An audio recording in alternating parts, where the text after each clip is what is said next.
Oke, jadi hari ini saya mau ngebacot aja tentang Bitcoin nih. Akhir-akhir ini saya banyak di Bitcoin dibandingkan altcoin yang lain. Jadi porto saya sekarang 60% adalah Bitcoin dan masih akan terus nambah hingga jumlah persentase Bitcoin saya lebih banyak dibandingkan altcoin yang lain. Warren Buffett berkata, buat asetmu yang bekerja, bahkan saat kamu sedang tidur. Ya, saya adalah Bitcoin believer. Why? Karena Bitcoin udah terbukti adalah koin kripto yang bertahan dengan aneka food. Nggak ada koin lain atau mata uang lain yang kena food separah Bitcoin. Tapi toh harganya tetap naik juga. Jadi terbukti Bitcoin FUD proof. Itu alasan saya yang pertama. Kemudian Bitcoin bertahan dari aneka regulasi. Gak ada mata uang atau aset lain yang diancam dengan aneka regulasi seperti Bitcoin. Bitcoin ini udah diancam dengan FUD apa aja. Mulai isu regulasi, dilarang perdagangannya, dilarang miningnya, isu lingkungan, CBDC, altcoin, mau diancam apa lagi. Jadi Amerika sendiri juga udah mengurangi penentangannya pada Bitcoin. Karena mereka sadar nih, satu-satunya jalan untuk membunuh Bitcoin adalah melakukan shutdown internet di seluruh dunia, which is very impossible. Sejarah membuktikan Bitcoin is regulation proof. Itu alasan saya yang kedua. Bitcoin juga bertahan dari kondisi politik regional yang memanas. Waktu di Venezuela terjadi hiperinflasi, nilai mata uangnya jadi sampah. Ketika kondisi politik Myanmar memanas, nilai mata uangnya pun menurun. Waktu Afghanistan direbut oleh Taliban, nilai mata uangnya mungkin udah nggak ada lagi. Mereka yang menyimpan asetnya dalam bentuk Bitcoin tetap aman. Sejarah membuktikan Bitcoin is politic turmoil proof. Oke, next, market cap Bitcoin makin lama makin gede.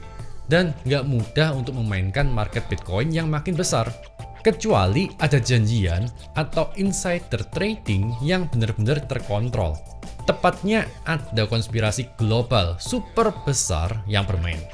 Tapi nih, dari logika bandar nih, dari logika whale nih, buat apa mainin market Bitcoin? Karena repot banget. Dan dana yang diperlukan gede banget. Karena marketnya dunia loh. Mainin market dunia nggak gampang. Karena ada alternatif yang jauh lebih gampang.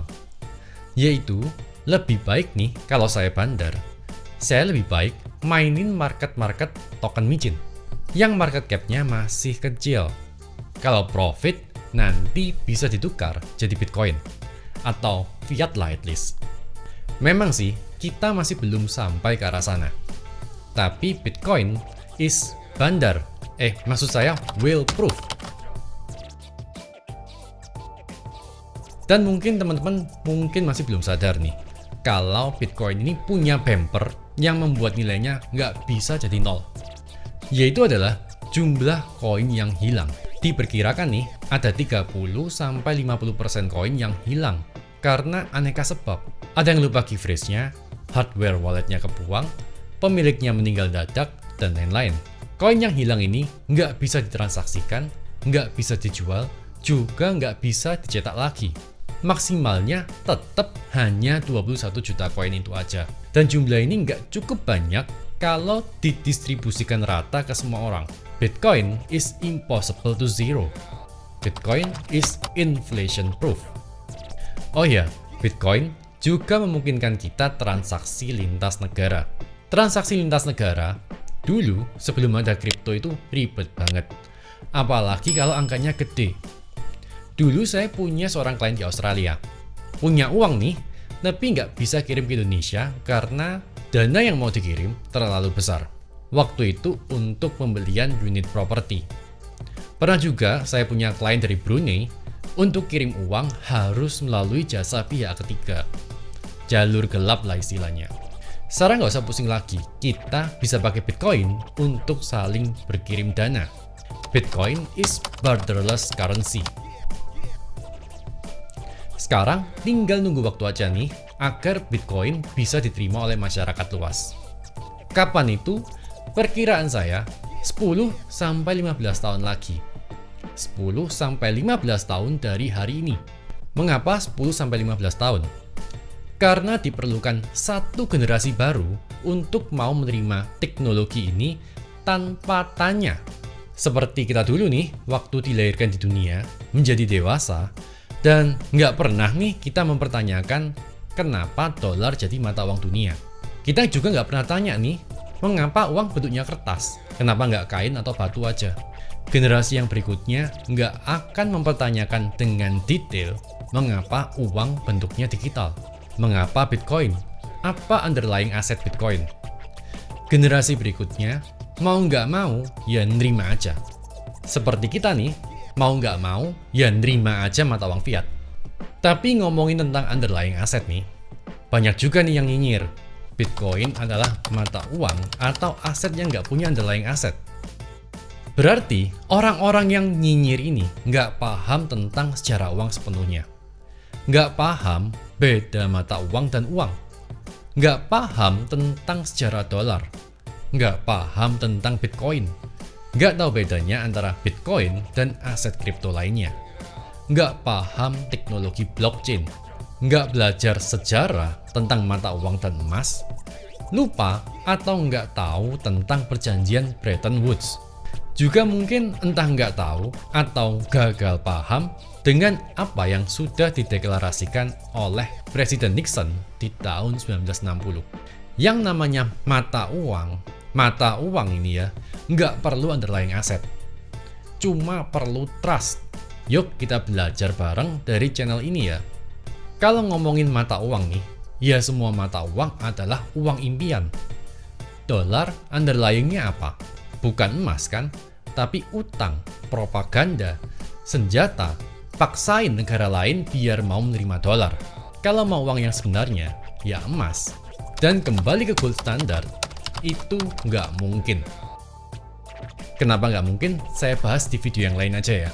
Bitcoin, just like dollars. It's only based on trust and no one can stop it. Mengapa kok nggak simpan emas aja selain Bitcoin? Ya, saya juga simpan emas, tapi mungkin porsi saya jauh lebih banyak di Bitcoin. Mengapa? Karena 1 gram emas nilainya tetap 1 gram emas di masa depan. Tapi 1 Bitcoin di hari ini mungkin cuma bisa beli 1 kilo emas. Di masa depan, 1 Bitcoin mungkin bisa beli 10 kg emas. Tapi perlu diingat, Bitcoin adalah mata uang atau aset yang nilainya bisa floating melebihi nilai emas itu sendiri atau malah mungkin berkurang alias turun. Tapi mau naik atau turun, saya tetap percaya dengan Bitcoin. Saya nggak peduli dengan volatilitas jangka pendek. Mau naik 90%, saya beli. Mau turun 90%, saya beli lebih banyak. Karena time frame saya nggak dalam hitungan bulan, tapi 10 sampai dengan 15 tahun kemudian. Saat generasi yang lama, yang gagal paham, pergi atau mau nggak mau harus menerima, dan generasi baru mau menerima Bitcoin tanpa bertanya. Sama persis ketika kita dilahirkan. Ada mata uang dolar dan lain-lain. Bitcoin memang volatile. Tapi in the long run, Bitcoin pasti naik dan bullish. Menurut saya pribadi nih, Bitcoin will always win. People power is always win. Oke, jadi gimana nih dengan mata uang fiat? Mata uang fiat tetap harus ada dong, entah bentuknya mau digital, kertas, ataupun berbasis blockchain. Karena mata uang fiat yang diterbitkan oleh negara adalah identitas negara. Tapi, kalau sekarang cadangan devisa suatu negara adalah emas atau dolar, nggak menutup kemungkinan suatu hari nanti cadangan devisa suatu negara adalah Bitcoin atau aset digital. Nggak ada yang nggak mungkin, mungkin aja, dan waktu memang beneran hal itu terjadi, pemegang Bitcoin nggak hanya menjadi bilioner, tapi bisa menjadi triliuner. Kemudian mungkin ada yang tanya nih, kenapa kok Bitcoin? Kenapa bukan altcoin? Karena hanya Bitcoin yang menurut saya sudah diterima oleh masyarakat luas. Bitcoin lah yang jadi dasar harga seluruh kripto. Tanpa Bitcoin, altcoin nggak ada.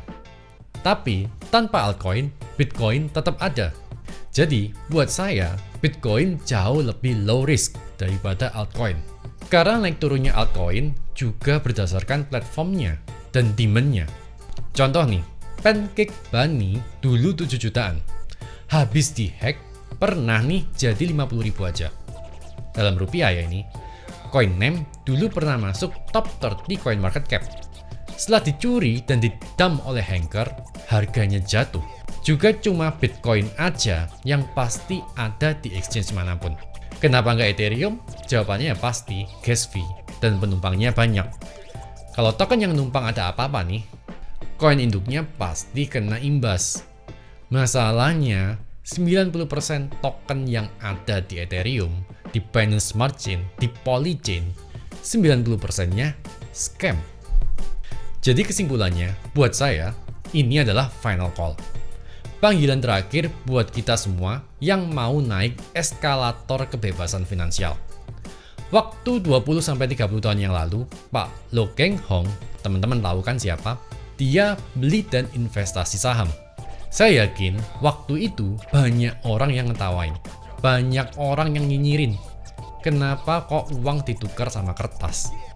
Dan sekarang, seperti yang kita tahu, Pak Lo Keng Hong jadi ultra rich dari saham. Mengapa? Karena beliau adalah early adapter. Percaya dengan saham sebelum orang lain percaya dan kenal dengan saham. Saat banyak orang percaya dengan saham, makin banyak orang yang mulai memasukkan dananya di pasar modal. Pak Lo Keng Hong tinggal menikmati aja apa yang udah dia percaya dulu. Dan bener kan, perlu satu generasi baru yang percaya dengan saham tanpa bertanya. Saya penasaran aja nih, gimana kabar teman-teman yang nyinyirin beliau dulu? Pasti ada, tapi saya yakin nggak akan sekaya beliau. Dan mengapa orang-orang yang udah usia nggak percaya dengan Bitcoin? Seperti Warren Buffett, ya that's fine, karena itu bukan eranya. Bitcoin nggak akan jadi eranya Warren Buffett.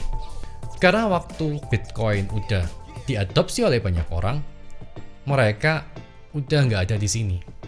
Dan dari video ini, saya declare, saya akan menjadi the next Lo Keng Hong melalui Bitcoin. How about you?